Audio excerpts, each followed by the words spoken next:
Welcome to the channel. Someone pointed out to me recently that the video that I did about the Chinese chest rig, and that was the T-56 Chinese chest rig, showed one of the Afghan Mujahideen guys wearing what was more likely to be a later version T-81 chest rig than the T-56 chest rig that I've been talking about. And I thought I'd have a look into this, and it does turn out, looking at the picture, that he did have a point. The colour of the Chinese chest rig, for starters, was a lot greener than the one I had been talking about, which was a little bit more khaki in comparison. Initially I thought that was just down to the photograph being kind of grainy, a little bit old. But on reflection, looking at the profile of the picture, it does appear that on the right hand side of this guy's body there are two magazine pockets, and it suggests therefore that the left hand side of his body probably had another two in order to be symmetrical, and that would pretty much rule out that chest rig being a T-56, which of course only has 3 magazine pockets, not 4. So I thought I'd have a bit of a dig around and see if I could get hold of a T-81 chest rig just to be able to verify this, and here it is. As you can see, the main improvement over the T-56 chest rig is that you've got 4 main rifle magazine pockets on the front.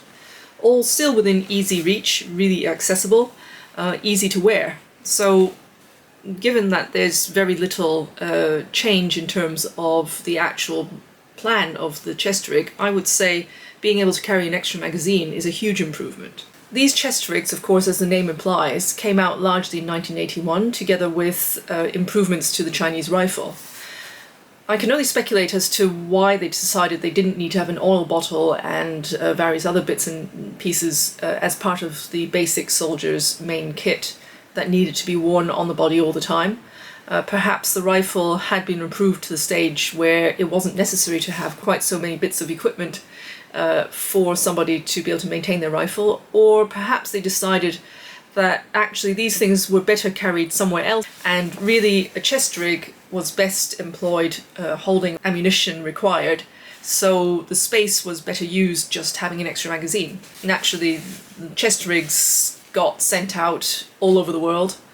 I mentioned Afghanistan, but also to Iraq, Africa, regimes that were not necessarily Western aligned, or perhaps just needed to buy a whole load of equipment on the cheap. I mean, that's the one thing you can say about Chinese chest rigs. They are well designed, and they're pretty inexpensive, and they're pretty plentiful.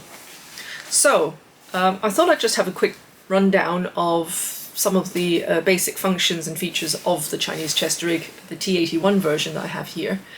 For starters, the length of the back, if I show you the length, the back here comes to 60 centimeters from end to end. Full length of the shoulder straps, here it's wound around the D-ring, comes in at about 105 centimeters overall length. And then of course the way the Chinese chest rigs are tied on to the body, as ever, is with these twill tapes, and these come to between 41 and 43 centimeters in total. Theoretically, the overall length of the Chinese chest rig, if you would pull all the way from one end of the twill tape to the other, would be about 145 centimeters. Probably say up to about 44-inch, 45-inch chest is possibly about maximum, although, of course, as ever, these things are easily modified, and many people do that.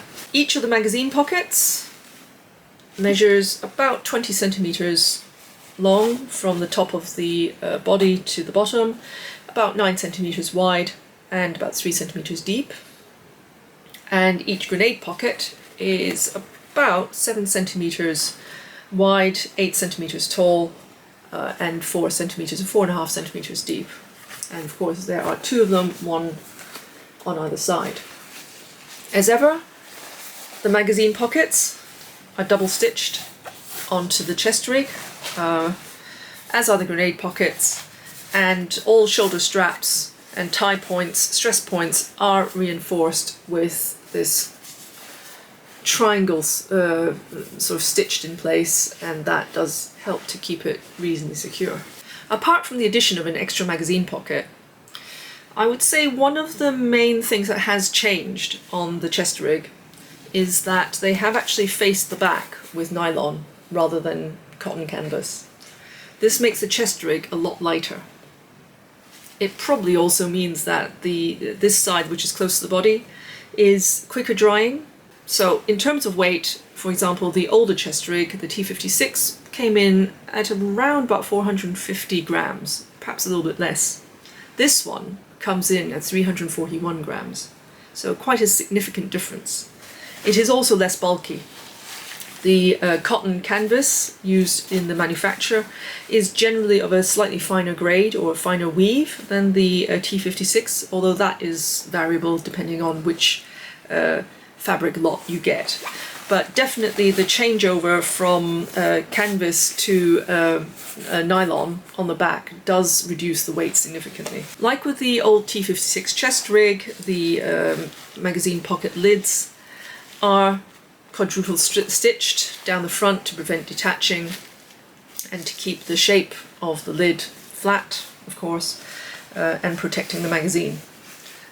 Just like on the T56s, we also have wooden toggles which are closed with a loop of fabric on the lid. The top of each magazine pocket also has about a 1¼ inch deep layer of vinyl. I think that's really just there to help keep the shape of the magazine pockets open, so it's easy to put the magazines in or take them out.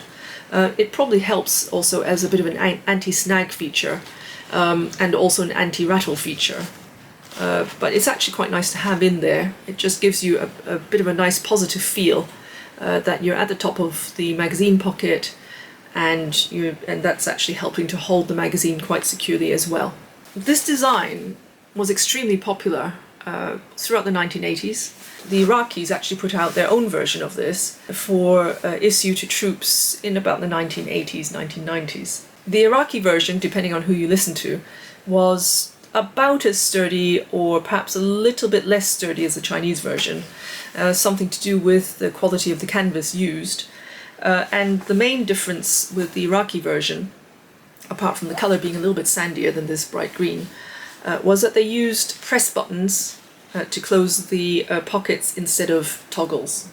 I imagine they probably found the toggles a little bit fiddly from time to time. There's a bit of a reenactment angle to these. If you are looking for something specifically that would indicate you are rebel forces or Iraqi forces or Mujahideen in the 1980s, this is probably your better bet.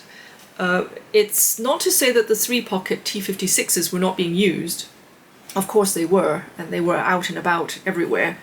But realistically, if you were looking at a chest rig at that time and you had the choice between one that could hold 3 magazines or a newer updated version that was lighter and could hold 4 magazines, you'd probably pick the 4 magazine pocket version. And the fact that the Iraqis actually did take this pattern on as their main equipment model does indicate that the extra functionality was highly desirable.